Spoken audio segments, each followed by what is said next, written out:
Program vaksinasi di Kecamatan Talang Kelapa terus dilakukan.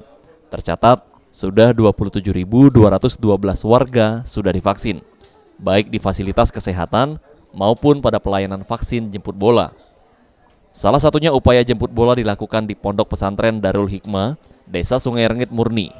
Setidaknya ada 300 santri dan masyarakat mendapatkan vaksinasi COVID-19.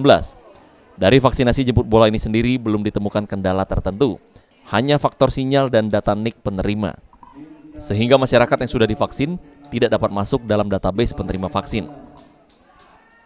Kecamatan Talang Kelapa sejauh ini? Talang Kelapa sampai dengan saat ini 27.212. Artinya berapa persen, Pak? Jadi sekarang ini sudah memasuki 27%. 27%, Pak. Nah, dalam pelaksanaannya apa kendala yang sering dihadapi oleh petugasnya, Pak? Yang pertama ini sinyal. Terutama saat ini, hari ini kami sinyalnya sepertinya agak terputus-putus. Kemudian NIK. Kami juga punya beberapa vaksinator yang memang sudah dilakukan vaksinasi, yang NIK-nya belum terkonek. Jadi belum bisa kami laporkan.